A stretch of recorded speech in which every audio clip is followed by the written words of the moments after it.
बिस्मिल्लाहिर्रहमानिर्रहीम। अस्सलाम वालेकुम स्टूडेंट्स। आज एफएससी पार्ट 2 केमिस्ट्री का जो टॉपिक हमने पढ़ना है वो है इलेक्ट्रॉन अफिनिटी। प्रीवियस लेक्चर में आयोनाइजेशन एनर्जी हमने डिस्कस की थी डिटेल से। आज हम इलेक्ट्रॉन अफिनिटी देखेंगे।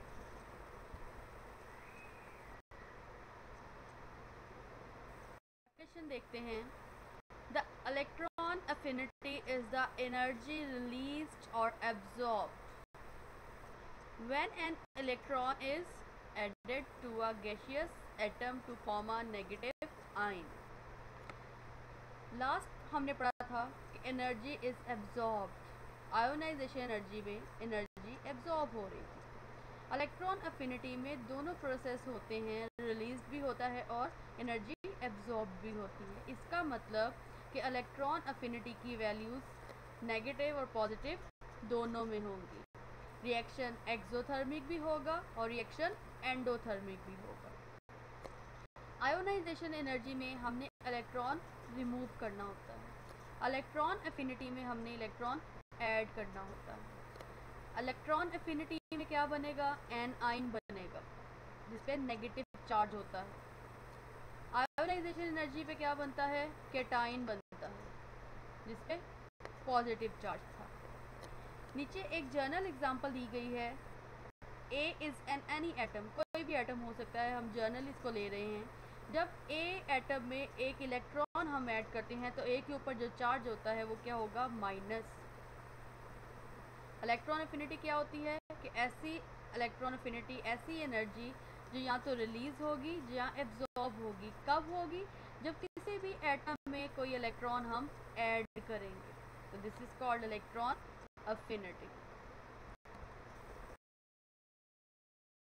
कि एक से ज़्यादा इलेक्ट्रॉन अफिनिटी हो। एक से ज़्यादा इलेक्ट्रॉन अफिनिटी कब होती हैं? जब वैलेंस शेल में एक से ज़्यादा वैकेंसीज होती हैं।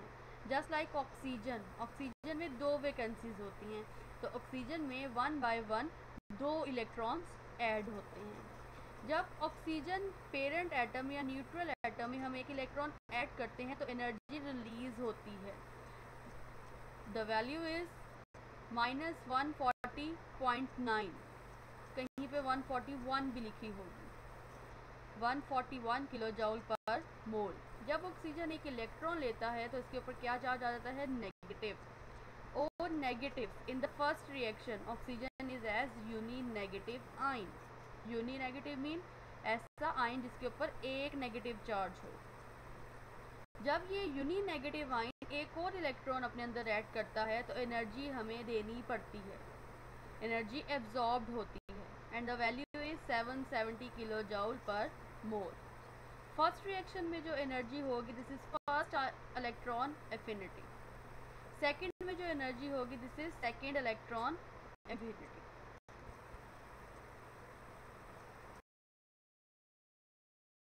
शॉर्ट क्वेश्चन आ जाता है, why the second electron affinity of oxygen is positive? Why the second electron affinity of any atom is positive? क्यों पॉजिटिव होती है?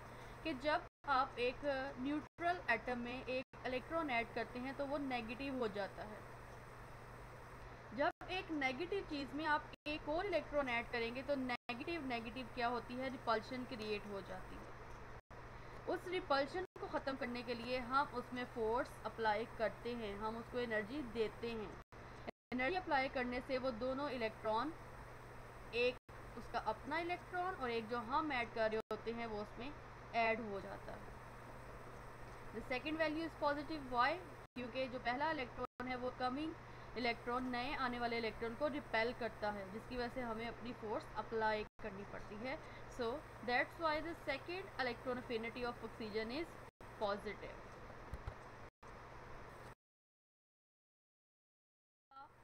इलेक्ट्रॉन अफिनिटी एटॉमिक रेडियाई, जितना रेडियस ज़्यादा होगा, जितना साइज ज़्यादा होगा उतनी ही कम इलेक्ट्रॉन अफिनिटी होगी। They are inversely proportional. Effective nuclear charge जितना ज़्यादा होगा इलेक्ट्रॉन अफिनिटी उतनी ही ज़्यादा वैल्यू रखेगी, डायरेक्टली प्रोपोर्शनल। शील्डिंग इफेक्ट ज़्यादा होगा तो इलेक्ट्रॉन अफिनिटी डिक्रीज होगी। क्यों होगी? शील्डिंग इफेक्ट ज़्यादा होने का मतलब है इलेक्ट्रॉन रिपल्शन ज़्यादा होगी। नंबर ऑफ शेल्स जितने ज़्यादा होंगे साइज उतना बड़ा हो जाएगा, तो इलेक्ट्रोनेफिनिटी ऑटोमेटिकली डिक्रीज हो जाएगी।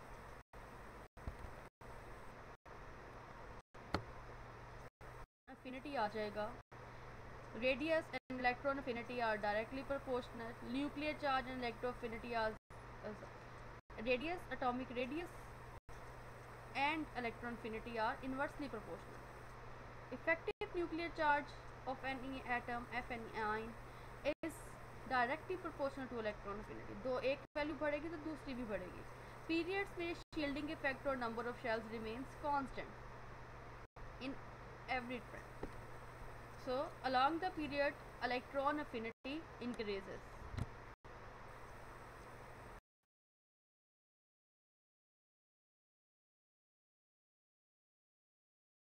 Trend along the group, atomic radius बड़ा होगा तो इलेक्ट्रॉन एफिनिटी कम हो जाएगी। डाउन द ग्रुप हमें पता है साइज़ क्या होता है, बढ़ता जाता है। जितना साइज़ बढ़ता जाएगा न्यूक्लियर फ्रैक्शन कम होती जाएगी। जब न्यूक्लियर फ्रैक्शन कम होती जाएगी, न्यूक्लियर चार्ज कम होता जाएगा, तो इलेक्ट्रॉन ईजिली ऐड होते जाएंगे, तो एफिनिटी की वैल्यू कम हो जाएगी। शील्डिंग इफेक्ट बढ़ेगा तो इलेक्ट्रॉन एफिनिटी डिक्रीज होगी। नंबर ऑफ शेल बढ़ेंगे तो इलेक्ट्रॉन एफिनिटी डिक्रीज होगी। So along the group electron affinity decreases.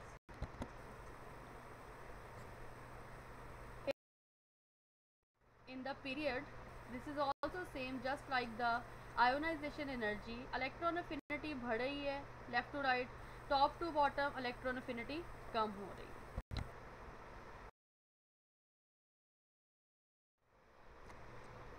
So guys, कुछ एबनॉर्मल बिहेवियर है इलेक्ट्रॉन एफिनिटी का, जो कि group 2A, 5th A and 8th A में होता है due to the electronic configuration, जिसकी वजह से इलेक्ट्रॉनिक कॉन्फ़िगरेशन को मद्देनज़र रखते हुए इलेक्ट्रॉन एफिनिटी की वैल्यू अप एंड डाउन हो जाती हैं, कांस्टेंट नहीं रहती। तो इन ग्रुप्स में कुछ एबनॉर्मल बिहेवियर होता है। So guys, this is today's lecture. I hope you will understand all the topics. अपना ध्यान रखिएगा, अपने पेरेंट्स का ध्यान रखिएगा, दुआओं में याद रखिएगा। Stay tuned. अल्लाह हाफिज़।